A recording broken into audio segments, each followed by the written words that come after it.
Bismillahirrahmanirrahim. Assalamualaikum warahmatullahi wabarakatuh. Alhamdulillahirrabbilalamin. Wassalatu wassalamu ala ashrafil mursalin Sayyidina Muhammadin wa ala alihi wa sahbihi ajma'in. Amma ba'd.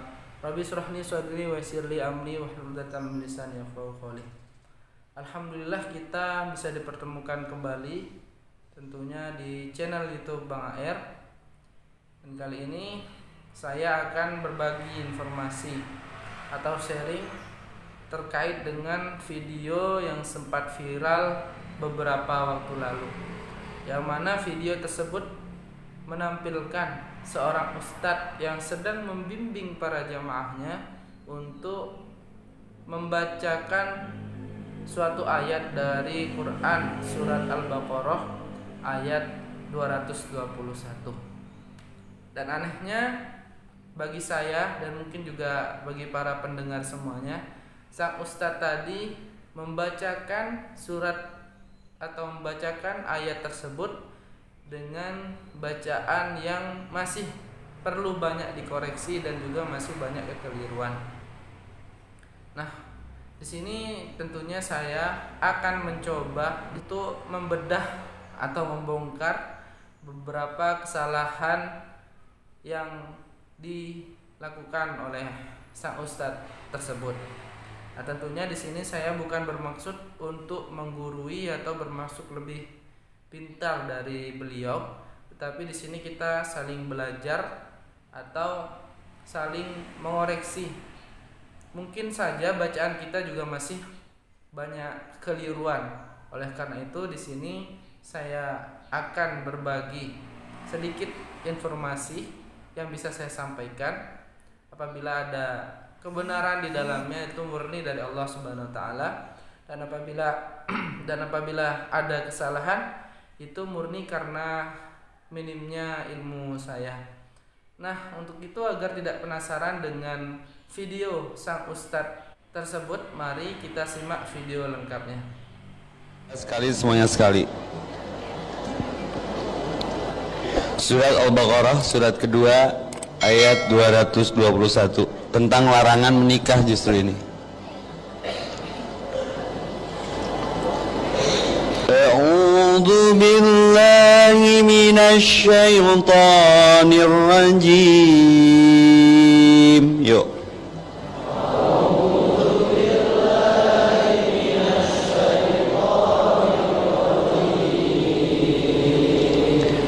ولا تنكحوا المشركات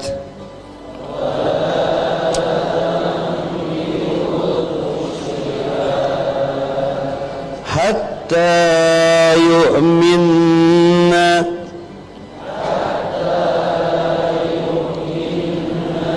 ولا أمة مؤمنة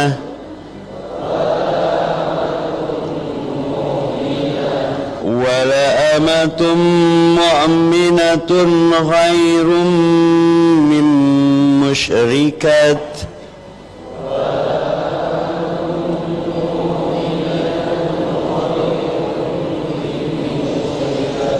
ولو أعجبتكم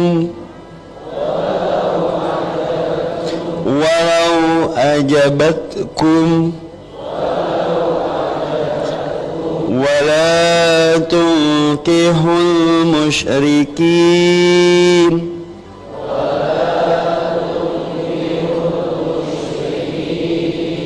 حتى يؤمنوا والعبد مؤمن خير من مشرك ولو أعجبكم أولئك يدعون إلى النار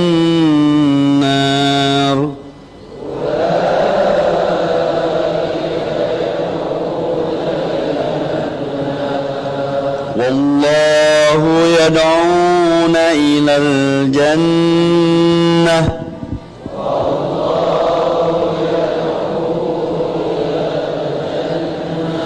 والمغفرة بإذنه ويبين آياته للناس لعلهم يتذكرون. Nah, setelah kita lihat video tadi, bagaimana perasaan para penonton atau para pendengar semuanya dengan bacaan sang ustadz tadi? Mungkin perasaan panjenengan semua itu merasa risih dengan bacaan sang ustadz tersebut, karena memang bacaan dari ustadz tersebut masih perlu banyak dikoreksi. Nah, anehnya para jamaah yang berada di hadapan beliau itu tidak ada yang menegur sama sekali. Nah, oleh karena itu saya berinisiatif untuk menegur meskipun hanya melalui media YouTube ini. Untuk lebih jelasnya, mari kita buka Al-Quran surat Al-Baqarah ayat 221. Jadi di sini saya mencoba untuk membacakan ulang ya, agar semua bisa menyimak atau bisa juga mengoreksi. Mungkin bacaan saya juga masih salah, itu bisa dikoreksi nanti di kolom komentar. Baik, saya mulai. A'udzu billahi minasy syaithanir rajim. Bismillahirrahmanirrahim. Wala tankihul musyrikati hatta yu'min wala amatum mu'minatun khairum min musyrikatin walau a'jabatkum wala tunkihul musyrikina hatta yu'minu wala 'abdun mu'minun khairum min musyrikin walau a'jabakum ulaika yad'una ilan nar wallahu yad'u ilal jannati wal maghfirati bi'idnihi wa yubayyinu ayatihi lin-nasi la'allahum yatadhakkarun. Shadaqallahul azim. Alhamdulillah, kita telah membaca ayat 221 Quran surat Al-Baqarah. Mari kita koreksi bacaan dari ustadz tersebut dengan melihat langsung ayatnya di dalam Al-Quran. Nah, kesalahan pertama yang bisa kita koreksi itu terletak pada lafadz yu'minna. Nah, beliau membaca hatta yu'minna itu dengan membaca harokat fathahnya pada nunnya. Padahal yang namanya gunnah ketika berada dalam posisi waqaf, fathah atau kasroh dan juga dhammahnya itu tidak dibaca. Artinya cukup hanya digunakan saja. Contohnya, wala tankihul musyrikati hatta yu'min. Nah, cukup menampilkan gunahnya saja tanpa harus mengucapkan fathahnya. Itu kesalahan yang pertama. Nah, kemudian kesalahan yang kedua itu terletak pada saat beliau mewakafkan lafadz musyrikatin. Beliau membaca musyrikatin itu dengan menggunakan ta. Jadi beliau membaca seperti ini. wala amatun mu'minatun khairum min musyrikat. Jadi masih ada taknya, padahal yang namanya tak marbutoh itu ketika waqaf maka huruf taknya itu diganti menjadi huruf H. Jadi bacanya mim musyrikah bukan mim musyrikat. Seperti itu. Nah, kemudian kesalahan yang selanjutnya itu terletak pada lafaz walau a'jabatkum. Beliau membaca dengan dua versi, yang mana kedua-duanya itu tetap keliru. walau ajabtum walau ajabatkum. Jadi yang benar walau a'jabatskum. Nah, dari ini kita bisa belajar bahwa mengurangi ataupun menambah huruf pada kalimat atau lafaz dalam Al-Qur'an itu adalah sebuah kesalahan besar. Atau kalau kita mengaca pada sabaqah tilawatil Quran, ini termasuk dalam kesalahan jali atau khotok jali, yang mana kesalahan ini tidak bisa ditolerir. Nah, jadi sangat fatal kesalahannya karena bisa mengubah arti dari lafaz ini atau arti dari lafaz yang semestinya. Nah, kemudian juga beliau keliru ketika mengucapkan ain wala abdun mu'min. Beliau mengganti huruf ain dengan alif. Dan ini tentunya mengetahui antara huruf alif dan juga ain itu sifatul hurufnya berbeda. Dan juga makharijul huruf antara ain dan alif itu berbeda.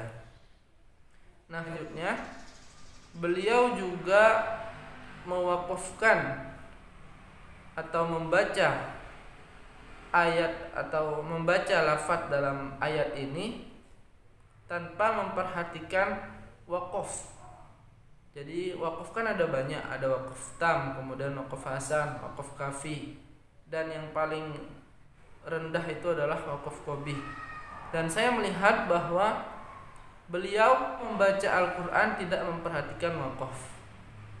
Saya melihat beliau membaca Al-Qur'an itu tidak memperhatikan antara kesempurnaan lafal dan juga kesempurnaan makna dalam ayat tersebut.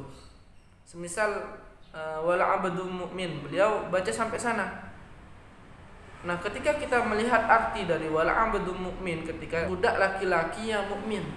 Nah, ketika kita dibacakan ayat seperti itu, kita akan pastinya bertanya-tanya, kenapa dengan budak laki-laki yang mukmin? Nah, kemudian dijawab setelahnya khairum mim musyrikin walau a'jabakum. Jadi abdun mukmin itu lebih baik dari musyrik. Nah, jadi bacanya itu harus sampai pada kesempurnaan maksud atau kesempurnaan arti dari sebuah lafal tersebut. Karena kalau dibaca setengah-setengah itu takutnya kita terjadi misunderstanding. Nah, oleh karena itu kita harus paham yang namanya waqaf tam, waqaf hasan dan lain sebagainya agar pemaknaan sebuah ayat yang kita baca itu bisa ditangkap secara jelas. Nah, kemudian juga hampir sama dengan kesalahan yang pertama, beliau membaca mim musyrikin itu ketika waqaf tetap dibaca huruf kafnya. Harusnya itu menghilangkan huruf kafnya karena dalam posisi waqaf seperti ini. Wala abdun mu'minun khairun min musyrik. Jadi seperti itu. Jadi cukup mewaqafkan kafnya dan harokat tanwinnya itu tidak dibaca karena ini dalam posisi waqaf, sama seperti kasus hatta yu'min. Nah, itu harus dihilangkan harokatnya. Nah, kesalahan fatal yang selanjutnya yang terakhir itu terletak pada lafaz wallahu yad'u. Beliau menambahkan yad'u dengan huruf nun, padahal di dalam Al-Qur'an sendiri itu tidak ada huruf nunnya. Nah, oleh karena itu dari sini kita bisa belajar bahwa ketika kita membaca Al-Quran, ketika kita memahami bacaan Al-Quran, itu harus dengan cara yang teliti, harus dengan kehati-hatian, agar bacaan atau agar ayat yang kita baca itu tidak mengalami yang namanya perubahan makna. Sebab kalau kita tidak hati-hati membaca ayat Al-Quran, bisa jadi ayat yang kita baca itu belum sempurna karena saking terburu-burunya dan juga tergesa-gesanya kita dalam membaca Al-Quran. Oleh karena itu sekali lagi membaca Al-Quran perlu yang namanya ketelitian. Pelajaran kedua yang bisa kita ambil dari fenomena Ustadz tadi, kita bisa refleksi diri kita sebagai umat muslim yang cerdas untuk memilah dan memilih siapa yang akan kita jadikan panutan dalam masalah agama, atau kita bisa lebih selektif lagi dalam memilih ustadz. Sebab fenomena yang terjadi di era milenial ini, bahwa seseorang yang dijadikan panutan atau yang sering dijadikan ustadz atau dijadikan mursyid itu adalah orang-orang yang hanya belajar agama secara instan, hanya karena followers Instagramnya banyak dan lain sebagainya. Padahal kualitas keilmuan yang patut kita jadikan acuan dalam belajar agama Islam adalah sanad keilmuan yang jelas, yakni berasal dari para ulama-ulama terdahulu. Sekian informasi yang bisa saya sampaikan, kurang lebihnya mohon maaf, dan apabila ada kesalahan itu murni dari saya pribadi dan saya mohon maaf yang sebesar-besarnya. Dan apabila ada kata-kata yang benar atau kalimat yang benar, itu murni dari Allah Subhanahu wa taala. Dan semoga informasi yang saya berikan bermanfaat bagi diri saya pribadi dan umumnya bagi kita semua para pendengar setia channel YouTube Bang Air. Amin amin ya rabbal alamin. Sebelum saya menutup, mari kita membaca Shadaqallahul Azim. Jangan lupa klik tombol subscribe, like, share, and comment, dan juga aktifkan notification loncengnya agar bisa mengupdate informasi atau melihat konten-konten terbaru dari channel YouTube Bang HR. Terima kasih. Assalamualaikum warahmatullahi wabarakatuh.